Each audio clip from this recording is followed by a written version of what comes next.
Namaste and welcome to this exciting episode of Sattology Debunking Mythology. Sat means truth and logos means a study of science. Sattology means a science of truth, a study of truth. Opposite of that is mythology, which means a science of myth. Myth in Sanskrit means a lie, fake, or imagination. And mythology has destroyed many people's identity all over the globe, whether it's South America, and it was invented particularly for the people who were popularly called Hindus. They followed Sanatan Dharma. Their scriptures were very rich. So mythology was created just to destroy their identity. It has played a havoc in South America. Till date, South America has not produced a single country which is developed. And India has had its own challenges. The development was slow because people were made to think in a colonial way. In America, we call them in a very jokingly way coconuts. And I am not racist in any way by the skin color, but it's just coconut. They say brown from outside, but inside they think like a white person. That was the goal of Macaulay and Max Muller. In fact, you will find more convent schools in India than anywhere in the West, up to thrice the number. So, West abolished them. They called it public schools. In India, the public schools have taken a different meaning, and in everything it becomes like because you are working on borrowed intelligence and borrowed mindset. So I have a very special guest today. He's a lawyer in India, and also he also ran an election for his own community. But elections can go either way, good or bad. But there was a zeal for doing some social work. So without delay, let us welcome Sri Lokenath Chatterjee. Namaste. So Lokenath ji, Pleasure to be with you all today. welcome to the show. So Thank you. I see so many law books in the back behind you. So what kind of law you practice? Good. See, actually, in India, we still follow the common law system. So, just to give a quick background, and the common law system is something which all of us have largely inherited from the Britishers. So that's In India, you still have a lot of respect for British precedents and all.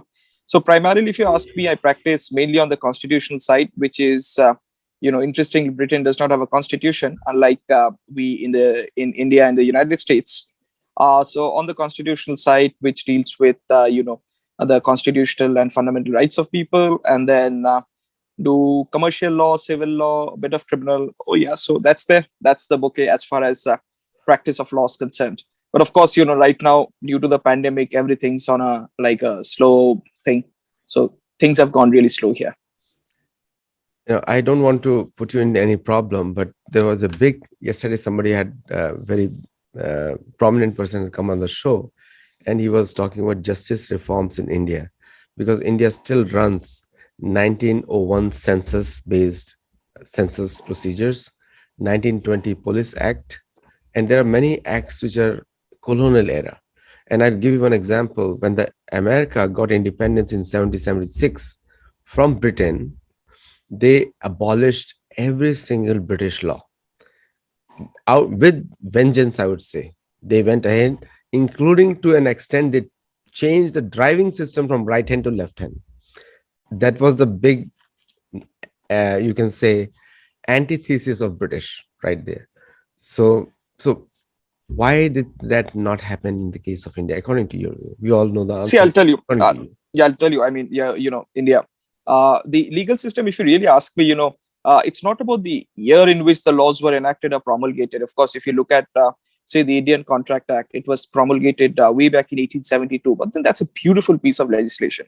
In fact, that's undergone so few amendments. I mean, largely by and large, a few amendments here and there due to the introduction of electronic trade and commerce, but then and the information technology developments. But otherwise, it's a beautiful piece of legislation. If you look at the Indian Evidence Act of 1872, that's again a beautiful piece of legislation. If you look at the Indian Penal Code 1860, again, some may accuse it of harboring Victorian value system, but it's a beautiful piece of legislation in its own right. Of course, things require changes here and there. So therefore, there's no need to throw out everything, baggage and lock, stock, and barrel. So, But of course, things require reforms, things require changes. But then, of course, it doesn't make sense. And the laws of those times, if you ask me personally speaking, those were well enacted, well made. In fact, the beautiful thing about some old laws is that you've got even explanations under the statutes. And also, I would say, although we can talk big about justice reforms and all of it, but to the common man, to people, this is what has been really helping them out for a long time. It's required. The demands of the time require it. But then, of course, we don't need to change everything lock, stock, and barrel right away. You know, justice delayed is justice denied. It said it very commonly, and Justice American. hurried is justice buried. That's true. Also, both are true. And so, generally we see that India was known as a very reliable country, uh, and Angus Madison quotes it.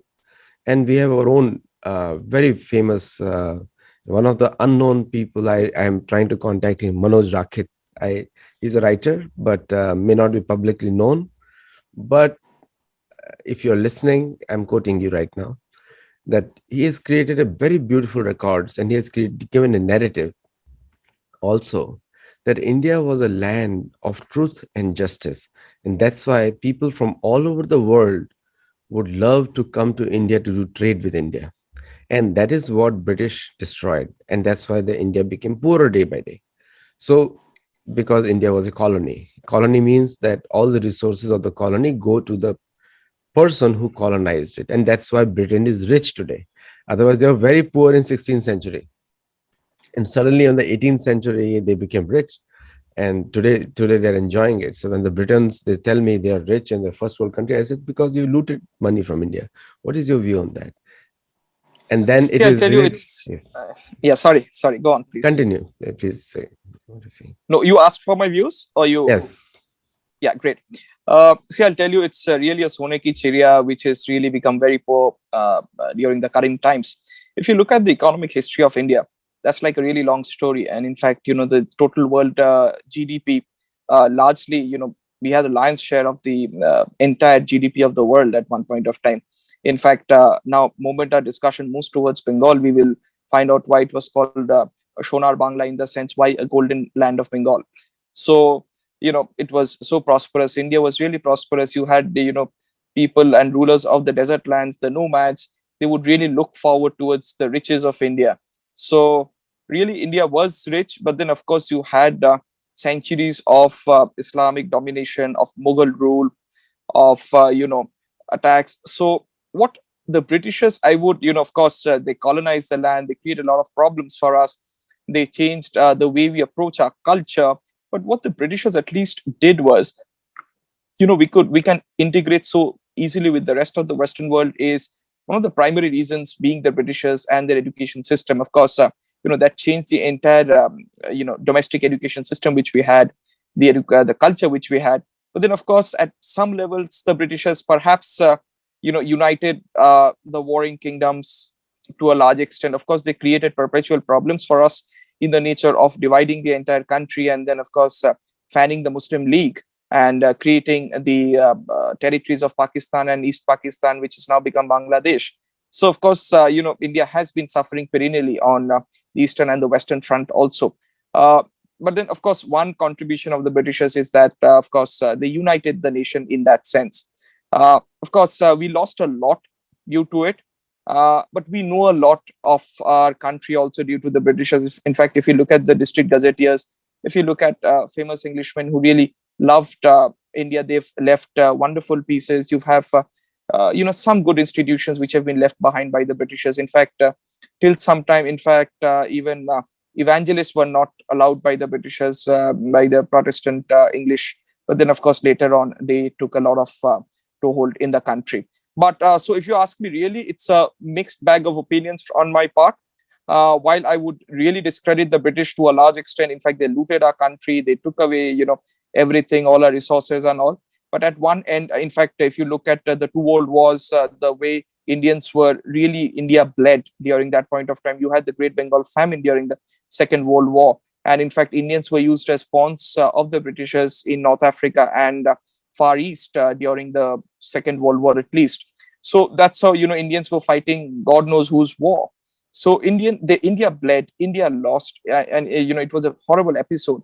But then at one point of time, it took away the yoke of, in fact, Mughal rule to some extent. It brought the country together, and of course, we could have had the Marathas were becoming powerful at some point, but then of course the Anglo-Maratha wars and all left them really bleeding. So it's a mixed bag of opinions on my part. To some extent, India's integration with the rest of the world, India's the union of states, that whatever India has become today is to some extent, and in fact our legal system, our official language of generally conversations and everything. So to some extent, I will credit the British to that extent, but otherwise it's been a bad episode. Yeah. So on Sone ki Chidiya is a Persian word, Persian phrase, and they told it to their Ajam Islam. Ajam Islam is a new version of Islam which Persians adopted because they hated Arabic invaders to their land, Zoroastrians. So that is a new version, and that was most brutal to India. So they called Sone ki Chidiya so that their warriors will be motivated to fight, because Indian warriors are very well trained in defending. So that's how the word came, Sone ki Chidiya, and that's why many of the writers who are unknown, the Thappers, Romila Thappers, and Wendy Donegers of India, they have created a fake narrative over there. That is one area, because India was rich because of truth and justice. Because any trader would come, they can expect truth there. And when the British left India, they divided India into 561 independent states. They carved out Burma from India. They carved out Pakistan, Bangladesh, and Sri Lanka. They were all part of India. They gave independence to all of them. So in that way, they are Machiavellian in politics. That's why I wrote an article, The Small Britain. And because it's no great there. And Winston Churchill was responsible for famine deaths in Bengal. 30 million, 3 crore Hindus lost their lives because of Winston Churchill, because he thought that Indians were the insects and they have to be fed to the British troops. Coming to this part, now coming to the economy here, Bengal was the capital, or we can say capital of India, because of its prosperity.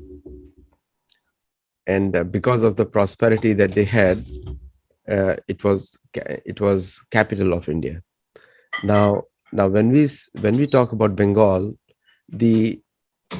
my question is, now you mentioned about Islamic invasion started in 1707 from Sylhet, and that's where it came down from Sylhet. Sylhet is the around north part of Bangladesh, and came down from there. But Bengal has always, the 2-3 regions of India, they've always led India. Number one is Bengal and Odisha. Second is Maratha, and the third is Cholas and Madurai, and because all our saints have come from these 3 areas, sannyasis. Very famous names like Vivekanand, land of Vivekanand, and before that, the famous Chaitanya Mahaprabhu, who is famous all over the world right now because of ISKCON and Gaudiya Math and other people. So the Bengal has a history of philosophical and also economic richness. So what has happened to today's Bengal? See, I'll tell you. In fact, very interestingly, you raised Sylhet. Sylhet, the name, it's also known as Sri Hatta. And Sylhet, one theory goes that the name originated from Sheila Hart. So Sheila would mean large rocks, and Hart would mean, just a display. So therefore, these two words were combined together, because Raja Gaur Govind was the last Hindu king of Sylhet, and that's how you would keep large rock boulders to guard Sylhet. So that's a very interesting thing. In fact, the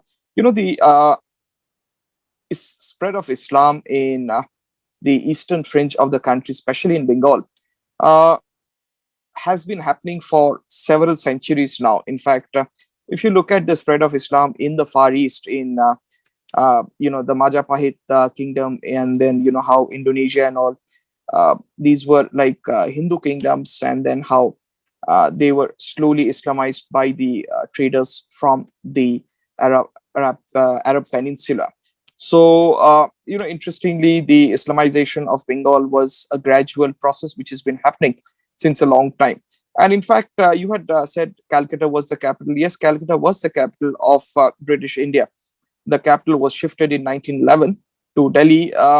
The formal excuse given was that it would help in administrative convenience, but the actual reason was that Bengal was becoming a hotbed of revolutionary activities. In fact, Bengal and Punjab, and to some extent, in fact, Maharashtra also, these were, as you know, with the rest of the country, they were having a lot of revolutionaries fighting against the yoke of British dominion.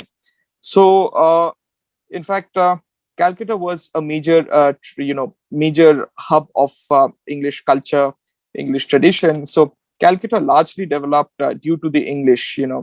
There were three initial villages, uh, which for made up Calcutta during the British times. Calcutta did not exactly exist in that sense and manner prior to the British coming. So Kolikata, Shutanuti, Govindapur, and all of it. So these three villages were initially they formed what we know of Calcutta, and then Calcutta has grown and expanded along the river Hooghly after that. So the riches of Bengal spread far and wide. In fact, it was known as the Golden Land of Bengal. One primary reason is while you had the crops were ready for being harvested, the entire fields would turn into a golden hue. So it would look golden. It would look you know beautiful in as far as your eyes could see. So, and it was so rich and fertile, Bengal, due to the Gangetic Delta. It was naturally blessed. uh, in fact, on the western front you had Mallabhum, and Mallabhum came from people who were wrestlers. So that's how the region of the western part of West Bengal, just near Jharkhand, on the border of Jharkhand as we have today. So these were the people who would guard those frontiers.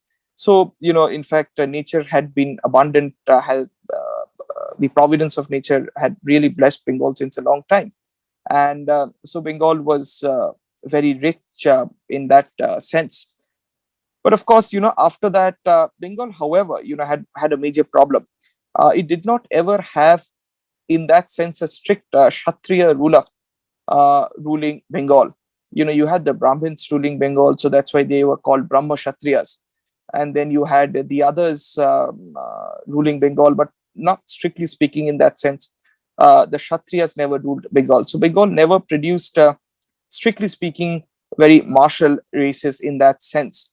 And in fact, it developed very interestingly between, club between the Northeast and Assam had quite, you know, developed heritage at one point of time. And Orissa was quite developed. In fact, that language culture is very vast and rich if you look at Orissa also.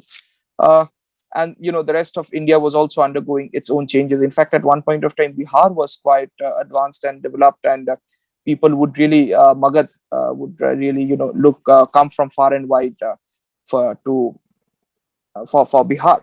So looking at it from that perspective, Bengal was richly blessed. It was abundant. The soil was rich and fertile. You had good rainfall, and people were happy in that sense. And so, therefore, as it happens with Hindus, complacency set in, and then you have slowly people getting a lot of religious conversion happening, largely in eastern part of Bengal, what we know today, Bangladesh. Uh, and there were, Sufis and all who had come here. They had established their branch of Islam, and slowly, steadily, although Islam developed, it was syncretic in that sense. It had taken in a lot of the local cultures. In fact, even if you look at the Islam of Far East, you will not find it similar to the Wahhabi practices of the Middle East. So that's how it got immersed in local culture and local tradition. So to some extent, in fact, Islamic marriages and Hindu marriages amongst Bengalis, there are not many, strictly speaking, differences one can find. So that's how it had developed. Then slowly, steadily, the British came, and before that, you had the Battle of Plassey. In the Battle of Plassey, you had the Sirajuddaula Nawab getting defeated by the English, and then you had the English taking control of Bengal, and so they establishing the their stronghold here. Then you had the Fort William getting developed on the banks of the Ganges, and so Calcutta port developed. So all around it was, in fact, it was after London, the most important city in the British Empire. So that's how, in fact, Bengal maintained its lead. But then, of course, if you go back by a few centuries, and if you look at the Middle Ages, those were also the dark ages in Bengal. In fact, you had Chaitanya Mahaprabhu really coming as an avatar of the Lord. He came down, and then the local population had really gone away from dharma and religious practices. A lot of corruption had crept into society. So you had these social reforms and movements happening continuously across Bengali society. It's also happened in the rest of the country. That's the beauty of the Hindu society. It can cleanse itself, it can improve itself, it can go on, and then of course maintain the concept of being Nitya Nutan and Chira Puratan. So it developed over the times, and then you had the social reformers in this. But then, of course, the coming close to the Islamic society and all of it, a lot of corrupt practices crept into the Hindu fold also. In fact, putting young, Brahmins marrying very young girls, and then, of course, leaving them as widows. But then, of course, that social practice developed due to certain social challenges at that point of time. But whatever. So then, the society reformed by itself, and then after you have the British coming in, then the Bengali society naturally took to the riches in fact, the exposure brought on by the Britishers, and then you had the Dutch also establishing their colonies. In fact, Bengal was colonized by several. You had the Dutch, you had the French along the Hooghly, in the along in the district of Hooghly. Also, there's a district by the name of Hooghly. You will find these very interesting cities. One of the Dutch, one of the Britishers, one of the French. So that's a very interesting thing, and all have left their imprints on those places. And so you had the Bengali society taking to it, and then you had something of a kind of a Bengal Renaissance, and that many writers have called it a period of Bengal Renaissance. You had richness in art, culture, religion. You had right from Ramakrishna Paramhansa, Swami Vivekanand, Rabindranath Tagore, Ishwar Chandra Vidyasagar. You had people in Acharya Jagadish Chandra Bose. You had you name it. Then you have the revolutionaries one by one, and right till Netaji Subhash Chandra Bose. You name it, you have it in Bengal. So that was a very rich period of Bengal. But in fact, even when the Britishers left India after having heavily debilitated it and affected it, still Bengal retained a lot of its glory. It was still the most prominent and important city in the Indian subcontinent. In that sense, Calcutta was very important. Bengal was rich in still in all senses of the term. But then the first blow to Bengal came in the form of the partition of Bengal in 1905. So what Lord Curzon did was that, because he brought in these division in Bengali society, so he sought to divide Bengal in 1905, 16th October, saying that East and Western Bengal were divided. So that's how he thought that he'll take care of revolutionary activities in Bengal. But that never led to any decrease in revolutionary activities. In fact, it led to a fillip in it. 1911, you had the capital being shifted from Calcutta to Delhi. Then you had the First World War. Then you had a lot of revolutionary activities continuously happening in Bengal. In fact, Bengal had always taken the stand of not, having anything to do with, no truck with the Britishers. In fact, many accuse Mahatma Gandhi of being, in league with the British. In fact, when it even came to the wars, the Gandhi appealed the Indians to support the British, the colonizers. But then Bengal had no truck with that.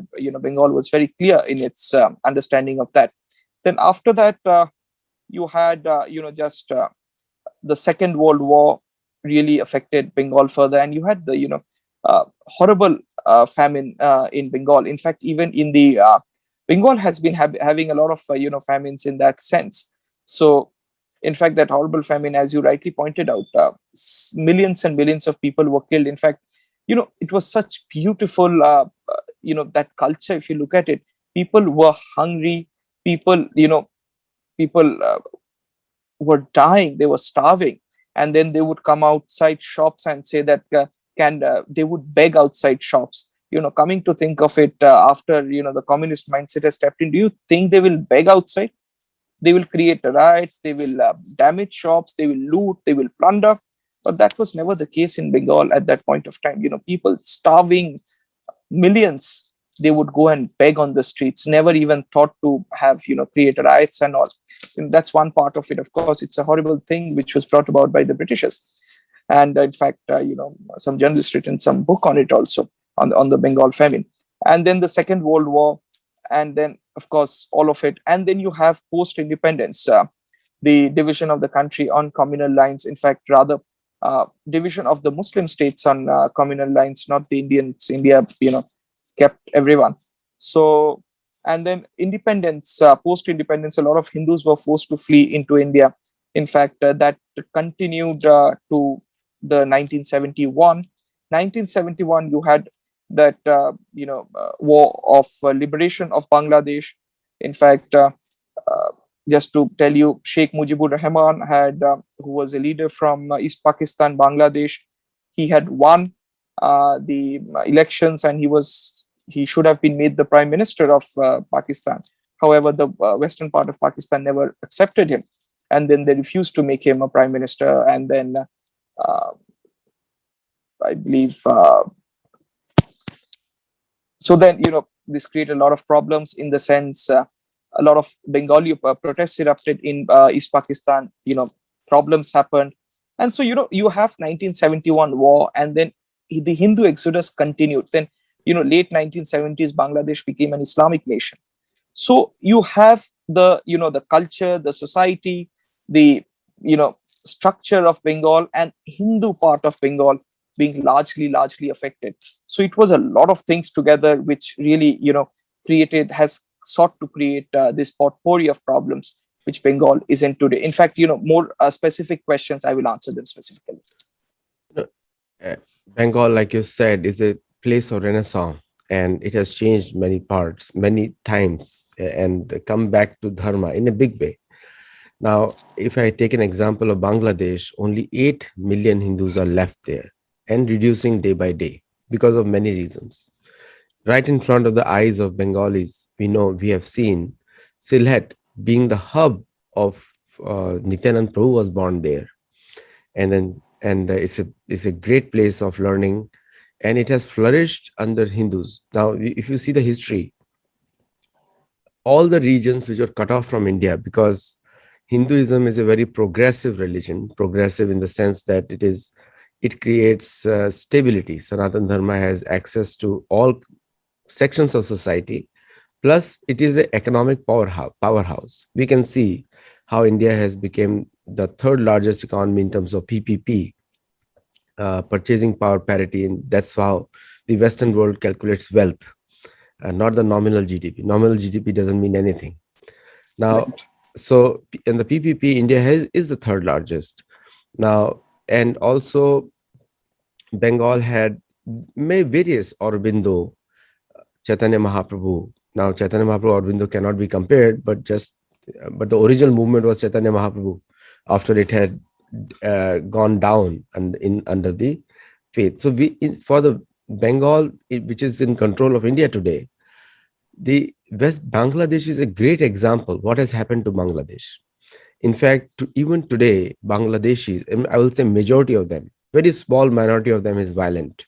Majority of Bangladesh is still very dharmic. They may publicly, out of fear or many reasons, may say they are Islamic, but rather they follow Chaitanya Mahaprabhu even today. Harinam is a common thing in Bangladesh villages. Wherever Nityanand Prabhu came, it's even today there. And there is a very famous discussion of Chaitanya Mahaprabhu with Chand Kazi, which happened in Nadia and Mayapur, where he Chand Kazi broke the mridanga, and Chaitanya Mahaprabhu took out a big procession of 100,000 people with mashal, sticks, swords, and also mridanga and kartal. And Chand Kazi, since that time, there is no opposition to Harinam any part of Bengal, whether it's Bangladesh or here. Even today in Bangladesh, there's a Prabhat Feri is a very common norm in the villages. And the local people, whether they're Muslims or Hindus, they both join in that. That is going on. And that credit I'll give it to Bangladeshi people also. So there is a inherent charm for Harinam. And from Chaitanya Mahaprabhu, it came to Maharashtra, it came through South India, everywhere, wherever he traveled all over the place. He for first 24 years of life after, so 8 years he was traveling India and spreading all these things. Now that culture seems to be have been forgotten now. Even the British did not oppose it. British thought it as a great way of uniting the society. Even they did not oppose it. Now that was the culture of Bengal, which is now severely being attacked for many reasons, and mostly political position and wealth. Because Bangladesh, Bengal, I've been traveled Bengal and as well as Bangladesh. It's a beautiful land. There are small ponds everywhere. The villages are very green. Most of the India doesn't know. There are ponds in every village in Bengal, and it's a very green land. Like if even for tourism purposes, it's one of the, I would say it will beat Italy to shame in any day. It's so beautiful in the villages. Now, such and the we have seen the history. Most of these oppressors, in the name of religion, their only goal is to capture the wealth and the land. They have no attachment to the land or the wealth. They're just there to consume the resources of the land. And when it becomes poor because of them, because see, everything works in a cycle. If you overconsume it, it's going to get destroyed. Sanatan Dharma preserves the land, and it will be like they will, uh, sorry to say that, it'll suck it dry. So nothing will remain from the land. So Sanatan Dharma is opposite of that. Now, with this heritage being there very strongly put by our ancestors, collective ancestors, anyone who's born in that land, Chaitanya Mahaprabhu is their ancestor in any way from that land. So why that important culture or the practice of Chaitanya Mahaprabhu is lost in every part of Bengal, whether it's Bangladesh or Bengal, both places. Interesting. In fact, that has there are a lot of reasons. In fact, for that purpose, as we were explaining, the way in which the tide turned in Bengal, and if you look at the pages of history, also the land of Chaitanya Mahaprabhu, the land of Devi Durga, the land where Astra was worshipped. You had Shastra Puja, and in fact, that land has changed substantially so In much. fact, even the Kapil Muni Devahuti Samvad happened in Bengal, Sundarban. Even the scriptures have Puranic reference, and Mahabharat, the word Bengal comes from Mahabharat, Bang, Ang and Bang. So there was Anga Banga Kalinga. exactly, So Kalinga was a little south. See, Kalinga has always been Orissa. Kshatriya land. Odisha always been Kshatriya land. They've always protected themselves through wars. Oh yes. Oh Always. yes. And And Bengal was protected by them also because they fought many Kalinga wars. is a model, is something to follow. We have a lot to learn from the Odias also. As far as religion is concerned, of course, we've got a lot to learn. In fact, the way Lord Jagannath is revered and respected and given that status and place, you know, I'll come to a discussion on it. See, I'll tell you now. What's happened is Bangladesh turned Islamic towards the end of the 70s. It became it was professed as an Islamic state in the late 70s. So, and then you had a lot of Islamic influence. In fact, you had the Majlis, you had the Islamic gurus and all who played a lot of role in Bengal, in Bangladesh, which is the eastern part of Bengal. You had a lot of money also flowing in from people, say the Middle East, into what we know as Bangladesh, and then slowly, steadily, the state. When Islam became the religion of the state, then of course it created a lot of problems for the Hindu populace, local Hindu populace. They were not, and in fact, that exodus towards India continued from time to time. And in fact, that exodus was never stopped. In fact, the Hindus were finding it difficult to leave at all points of time. And in fact, Islam was not exactly really did not give a lot of place to Hindus even in Bangladesh. Islam was not really very peacefully practiced. The adherents of Islam always sought to propagate the religion even in Bangladesh. And in fact, you have these horrific incidents, entire villages being cleansed, women being, in trouble continuously happening. And you had the Hindu population dwindling slowly and steadily. And in fact, it's now left in a few pockets here and there.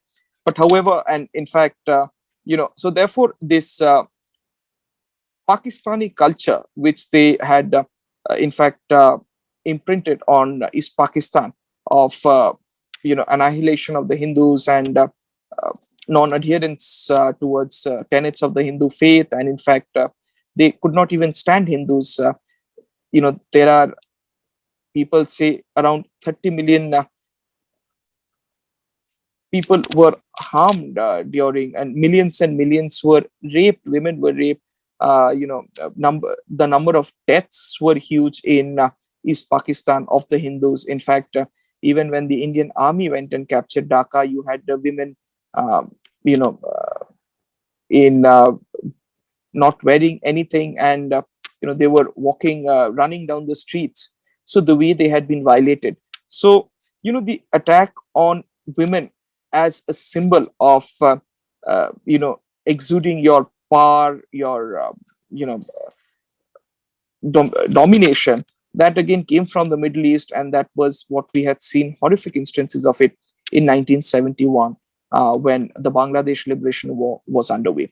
So, in East Pakistan, it's been the steady growth and rise of Islamic institutions and the slow and steady decline of Hindu institutions. In fact, Hindus could not even maintain what they had started. In fact, as we had rightly pointed out, many Hindu gurus and are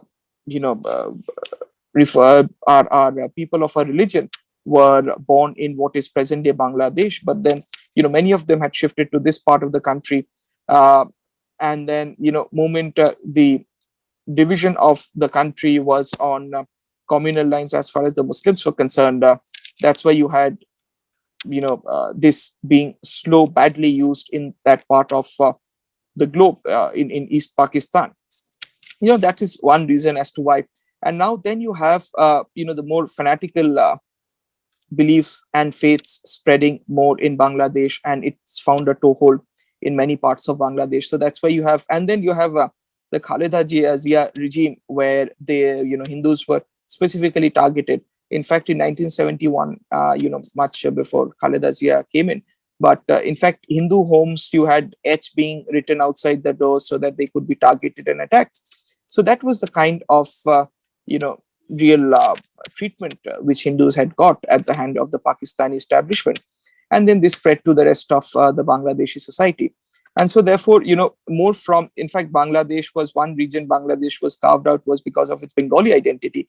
But now slowly, steadily, the Islamic identity has engulfed the Bengali identity in Bangladesh. So that is one major reason as to why till the time you had Bengali identity reigning supreme, there were no problems as such. But moment that Islamic identity got prominence, then of course it created a lot of problems. This part of Bengal, you had, the West Bengal, what we know of the part of Bengal which remained in India. In fact, the way similarly large part of Punjab was lost to Pakistan, western part of Pakistan, small parts of Punjab are there in India today. In fact, the people accuse Punjabis of, Islamic ones, of course, of reigning over Pakistan. Coming to western part of Bengal, which is West Bengal as we know in India, it's a state in India. It's one of the several states which were carved out, and it's been there since independence. Now, West Bengal, the revolutionary movement in India, the Bengalis were revolutionaries to a great extent, and the entire revolutionaries shifted to, the communist movement. So communism had, it developed some roots in Bengal, and then communism and ideas spread very quickly. In fact, Indians, amongst the Indians, Bengalis were largely, they kept an eye on the outside world, and they were aware of the Russian Revolution, the ideas of Marx, and all of it. And then, of course, this went on. The communist movement spread very much in Bengal. So right after independence, you had the communists engineering food riots. You had the communists creating several problems all across the state. In fact, they wanted to create a revolution. God knows what kind of revolution they really wanted. It was a nascent country. It was still, young. It was just recently reborn in that sense, and it really needed support from all sections of the populace for it to grow stronger. But then the communists sought to destabilize. In fact, the communists had at one point of time called the partition "Ye Azadi Chuti Hai," so they did not even support. No, independence. Sorry, not partition. Independent did not even support the independence. So the communists developed deep roots here, and in fact, you had several strands of communism developing here. You had the revolutionaries, socialists. You had the Communist Party of India. You had the Communist Party of India Marxist. You had the Communist Party of India Marxist Leninist. You had the Socialist Unity Center of India. You had all of this, socialist, Marxist, all of these, tendencies developing roots in Bengal. And as is wont in Marxist communist culture, they took over, and then they really uprooted the local culture of Bengali Hindus. And there was this moment they started uprooting the culture of the Bengali Hindus. They kept on attacking Bengali Hindus systematically, in the sense of culturally changing their views, their beliefs, attacking Hindu gods, goddesses. And there was this larger international communist conspiracy which was in place all across, which is in place all across the globe.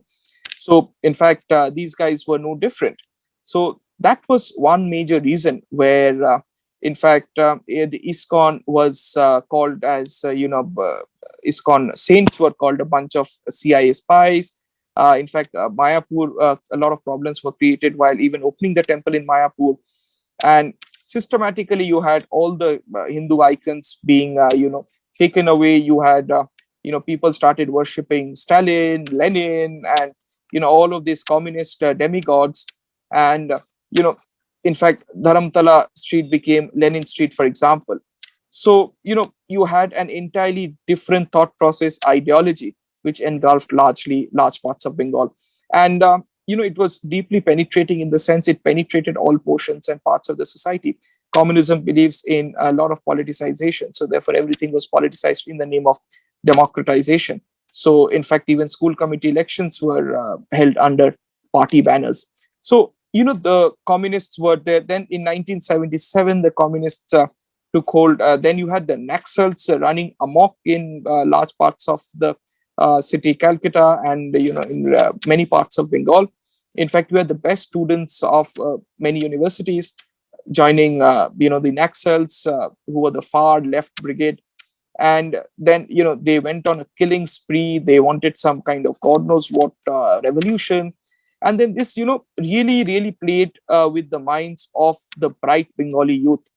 And these were large, in fact, while the rest of the eastern part of Bengal, which was more Muslim inhabited, they consolidated their Islamic identity and their Islamic base. The western part of Bengal concentrated on the communist movement, communist international, communist, ideas. They started worshipping communist demigods.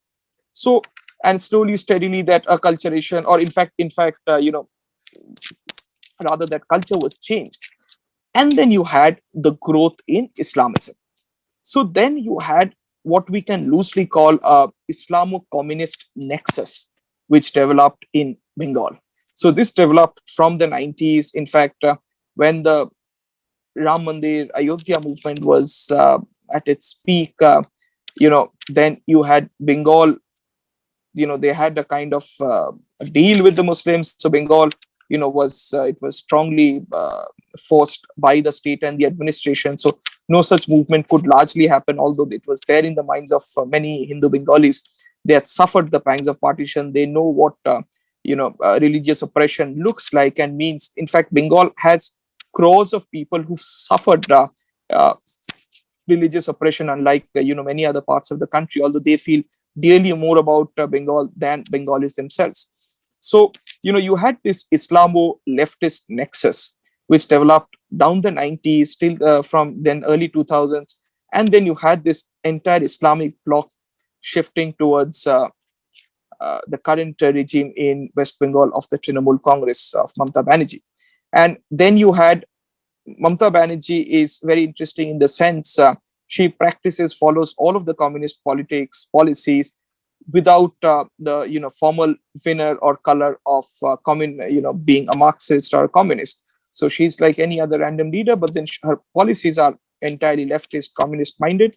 And then you have Islamism spreading its wings real fast, real big here in Bengal. In fact, Bengal, you've had bomb blasts happening in a ruling party, Trinamool party office in a district in Bengal, which is otherwise known as the Rice Bowl of Bengal, Burdwan. And then it was investigated. Later on, it was found that there are international terrorist links to that. In fact, the Islamic population keeps on growing by leaps and bounds. So therefore, there is this the large part of Bengali Muslims who were not part of this process were forcefully made to be a part of this political process by the left, and then now by the current regime. And so, in fact, the global Islamists, they also feel that where Bengal can be, can go the Islamic way. In fact, if I may call it, even the Kashmir way, Bengal may follow that path the way Bengalis are going. So, in fact, you have, due to the communist and ideology, which was so prevalent in Bengal. In fact, even nowadays, large, amongst the youth and youngsters, and in fact, many generations of people who and communists ruled Bengal for 34 long years, and before that, for over 2 decades, they created mayhem in Bengal. So you've had this ideology developing. You've had this ideology of creating trouble, ruckus, and this hating one's religion developing so much. In fact, communists were accused of killing uh, several sadhus of the Ananda Marga tradition. And in fact, if you look at the Hindu religious movements, Hindu organizations, ISKCON, the international headquarters is here. You've had the Ramakrishna Mission here. You've got the Ananda Marga. You've got the, Rishi Aurobindo, later on shifted to Aurobindo. So, these just to name a few. There were several others, organizations and denominations, which again made Bengal their home or started from Bengal here. So slowly, steadily, in fact, all were brought down, and in fact, one was made to feel ashamed of one's Hindu identity. So this was the extent to which the communists have left Bengal, and now although formally the communist ideology is gone, now you have a different breed of Islamist ideology. In fact, even in the textbooks, say for example, in Bengali, you call your mother as Ma. So in all, we right from childhood, people would call read in books Ma, for mother. So now they have in some textbooks, even in prescribed by the school curriculum in Bengal, government, they call Ma as Amma. In fact, father is called as Baba in Bengali, but it's some places it's been now been written as Abba, which is more of an Islamo-Persian term, not a Bengali term in that sense. In fact, we call the color blue as Neel. It's now being called as Asmani. So, these Islamic influences have crept into Bengali formal culture, which has been happening. And there are these machinations in place, which are, it is evident that there is a larger, maybe a conspiracy at some level. One can call it the global level. But then, of course, there's this great dark hand, which is playing with Bengal and the future of Bengalis. Unfortunately, the people who are living here are not being really able to, understand what's happening. And they, in fact, they're oblivious. Not only they're oblivious, they refuse to listen and refuse to understand. So, this is one reason as to why you have Bengal of, Chaitanya Mahaprabhu no more being there. In fact, right now, then Islamists got hold of Bengal so much in the sense that certain kinds of Hindu pogroms were initiated, and it was tested to find out how the Hindu society reacts. So, we have over a decade, several so-called riots have happened across Bengal, but these have not been the riots. These have been Hindu pogroms where Hindus have been attacked. and Hindus were left to fend for themselves, Hindu society has become so weak that it doesn't even respond to these threats, and it runs away from them. It absorbs them. In fact, Durga Puja is the biggest festival, if I may call it, biggest puja in Bengal. Of the deity of Devi Durga is immersed in the rivers, on rivers, ponds, water bodies on the day of Dasera, which is Dashami, we call it. So after Dashami comes Ekadasi, which is the traditional in Hindu almanac. So on Ekadashi, you had Moharram. Moharram is again largely followed by the Shia sect. The public observances on Moharram. But Mamta Banerjee prevented, or in fact gave a fatwa saying that one will not immerse Durga deity on the day of Dasera. So we had to go to court. I had fought that case. We had to go to court. We had to tell the court that this can't be done. On the religious practices command that we immerse the deity in the waters on the day of Dasera. So you cannot prevent Visarjan, which we immersion of the deity, which we call the deity is made of clay. It's worshipped and then the deity is immersed. So we said that this has been happening since ages. And if you look at the Islamic calendar, which is a lunar calendar, there you will find the compared to our Hindu almanac. So even if you look at the English calendar, then you will find that around 14-15 days Muharram goes back. So that's how it goes back. So therefore this cycle repeats itself after every roughly 30 years. So therefore in 1951-52 odd, you had Muharram falling on the day of Dasera or the day after Dasera or Dashami, and as in Bengal we call it 1980, 81, 82, you had that, and then again in 2016-17 we had it. So Mamta Banerjee did not prevented even the observance of that very important immersion of the Durga deity. In fact, on many in many schools they've stopped uh, observing Saraswati Puja, which is the goddess of education as per Hindu culture. Saraswati Puja, Saraswati Vandana was very popular. In fact, it was regarded as a part of Bengali culture.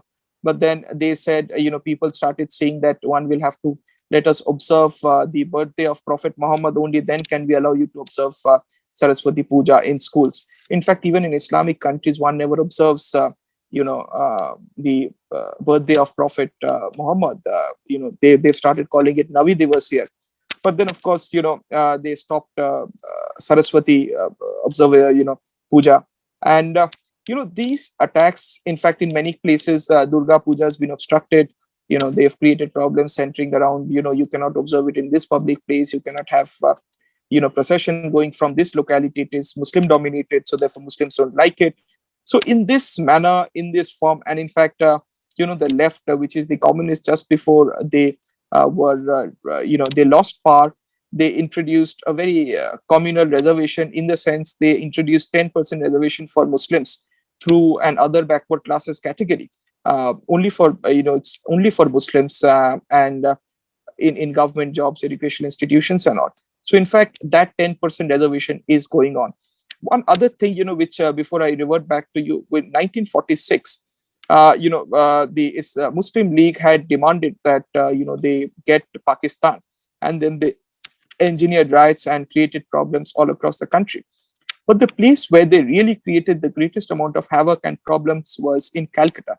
In 1946, in August, you had something called the Direct Action Day being declared here. You had Surawadi as the chief of Bengal then, and Hussain Ali Surawadi. Almost by design, they had all the heads of all police stations across Calcutta were made Muslims, and Direct Action Day was announced, and then thousands and thousands of Hindus were attacked, women were violated, Hindu blood was flowing across the streets of Calcutta. It was so bad on Direct Action Day. There is a district in Bangladesh, present day Bangladesh, in East Bengal at that point of time, called Noakhali. Millions and millions of Hindus were attacked, they were killed, women were violated. So, direct action day really broke, and then, Hindus tried to defend themselves, but then it was too little too late. And in fact, the Hindu who led the movement for defending the Hindus on direct action day, Gopal Mukherjee, he's being they joke about him nowadays. They call him Gopal Patha Gopal. They've written funny poems on him. So this is what we do to our heroes who saved our society. So therefore, we've not learned to respect our heroes. We've learned to forget our heroes. We've learned to poke fun at our heroes. And in fact, even in Bengali words, you have how it developed in our Bengali culture. God knows, goddess Chandi is quite is a worshipped and respected deity in Bengal, and in fact even in many parts of the country. So there is something called people folk fun at it, saying that why are you behaving like Naka Chondi? That's a phrase which has developed in Bengal. So there is not direct translation what you call Naka, but it's you know an euphemism as to why are you behaving in an effeminate manner. So that's how we learn to then we say Naka Choitonno. That's something we've developed, a phrase has developed in Bengal. So this is what we do to our gods, this is what we do to our saints, this is how we irreverence is at its nadir in Bengal. So all of these, I've just touched upon very few instances of what's happened in Bengal. In fact, as we speak in present day Bangladesh, Hindu pogrom is continuing. And in fact, we will discuss more on West Bengal, but I should revert back to you. Yes, over to you. So, very well put it, the entire episode. We know many things I was not also aware, but there is a international way. We have seen histories of all the countries, beginning from 651 AD, when Persia, which was always a land of Zoroastrianism, Hinduism, was converted and Zoroastrian culture was thrown in the dustbin. In fact, Zoroastrian language and their scriptures are regularly burnt even today in Iran. That is still continuing in Iran. Iraq, same thing happened. Syria, Levant, Pakistan, Bangladesh.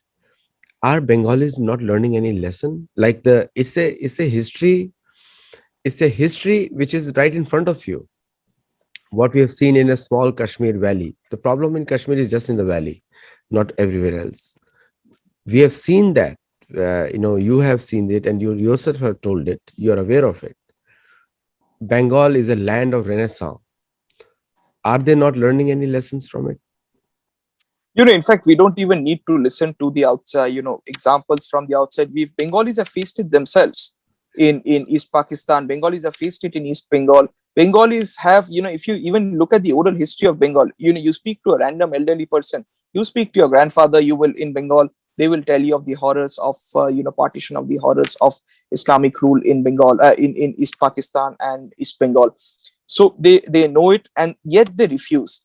This is the communist mindset which has creeped into Bengali psyche, Bengali thought process in western part of Bengal. So till the time this communist leftist thought process maintains its stranglehold on the Bengali society, on the Bengali mind, that's till that time we will not be able to come out of it. One major issue is also the role of the press, which again is a separate issue which needs to be covered separately. Yeah. See, the thing is, the communist philosophy is directly negated by Chaitanya Mahaprabhu's philosophy. Directly. Chaitanya Mahaprabhu's philosophy destroys communist philosophy. And Bengal is the home of that philosophy. Now, isn't that the popularity of Chaitanya Mahaprabhu be used to destroy this mindset? And through Harinam and Prabhat Pheri, which was a very common thing in Bengal. And I'm saying that even I visited around 7 years back, I went across Bengal villages everywhere. There is one thing nobody opposes, whether it's a Muslim or a Hindu, because nobody can oppose God's names. And so that is still there. Do that in Bengal today. Do that in Bengal today. Bengal is becoming increasingly allergic towards practice of Hindu customs and traditions. Entire villages, as we speak, are being emptied out of Hindu homes. It's been happening in southern districts of Bengal. It's been happening in the border districts of Bengal. It's a horrible, horrible process which is happening even as we speak. So So, this is the scariest part. so if you are aware of it and others are aware of it, are there not actions being planned? Because see, understand one thing, the and with due respect to all the Kashmiri Pandits who faced pogroms, and due respect to their plight, the Western world always asks you, the if your home is attacked, it is you who are going to protect your home, not outsiders. Correct. It's, so if the Bengal is being attacked like this, which you're saying there is no freedom of expression, that's what you're saying. There's no freedom of expression. There are no rights for the Hindus. The Hindu human rights are completely absent in Bengal. Now, when we talk about these human rights, uh, why the local people are not talking about it and taking action against it? Who stops them? A See, I'll civil tell you the first civil disobedience movement was not started by Mahatma Gandhi. It was started by Chaitanya Mahaprabhu. It is very clearly documented. And the historians of that time, Krishdas Kaviraj Goswami and other people, they mentioned after Chaitanya Mahaprabhu led the civil disobedience movement in Nadia, the same movements were started in Sylhet, Dhaka, and all parts of Bengal, Bangladesh today.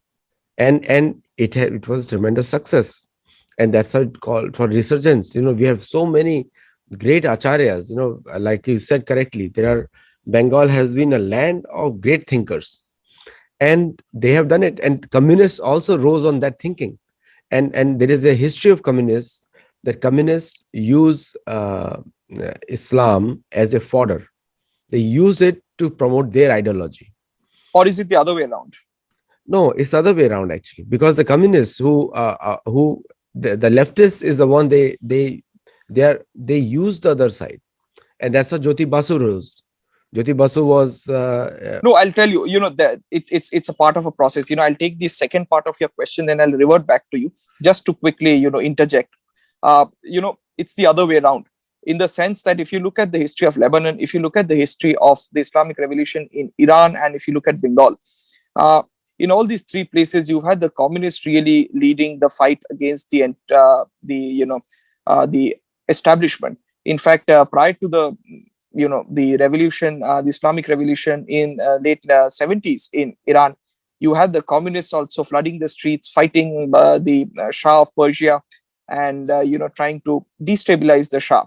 So what was, and then you exactly have exactly no, like and then that's what I'm saying. after that, it's a two-part process. After that, you've had the communists getting emptied out, and then That's you what have the happens. Islamists now. Communists are not very intelligent people. They No, used Islam, and then they were wiped out. so I don't know who's more intelligent here. Then if you look at Turkey, Turkey, you've had the Kemal Ataturk and all coming, and then now you look at Erdogan, and then you look at how the Hagia Sophia has been really changed into an Islamic shrine once again. It was one of the biggest wonders of the ancient, one of the biggest wonders of the old world. And then you look at the history of Lebanon also, and then you look at Bengal. So Bengal, you have the communists, now you've had the Islamists slowly, steadily flexing its muscles, and then maybe 3 decades from now, you'll have an Islamic rule over Bengal, and then you can't even think of having any other chief minister from any other religion. You can't have Hindu practices being openly practiced anymore. So you can't talk of minority rights anymore here in Bengal. So I don't know. I mean, it's, although I look at it, as whichever way you look at it, it's a conspiracy between the left and the Islamists. So thank you so much, Loknath. Your time is up. We'll schedule another discussion for another time. But it was great speaking with you and also learning from you. And it's time for Chaitanya Mahaprabhu's Bengal to come back. Otherwise, it's no future, because the rest everyone has moved out, and that's the only philosophy which is left there. And I wish you good success, and I hope that you are able to reverse the trend somewhere or the other in a forceful Thank way, you. because Bengal has a history of Renaissance, and I'm sure it is going to come back. It's a land of Chaitanya Mahaprabhu. It will always remain, and I include both Bangladesh and Bengal, because what they renamed West Bengal as Bengal is not the right thing to do.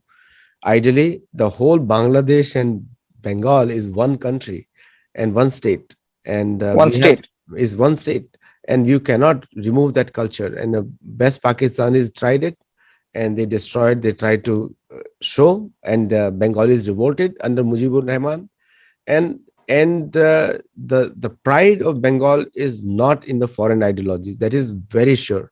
The foreign ideologies have destroyed every single land they went to. Wherever the natives have been destroyed, that land is lost, and the land becomes unlivable for any sensible people. And that will also increase You've had it in Africa, no? The everywhere. Africans famously once said, we had the lands and they had the Bible. Today we have the Bible, they have our lands. Yes, Desmond Tutu said that. Desmond Tutu said that. And I think Desmond Tutu repeated somebody else's words, but he said it. But the point I'm saying is the land of Bengal will become more poorer because no economic investment will go where there is this kind of mindset. Today Bangladesh is rich because the current prime minister is still slightly respectful to the Indian or Hindu culture. If it loses that, it will become the very poor country, very, very poor country.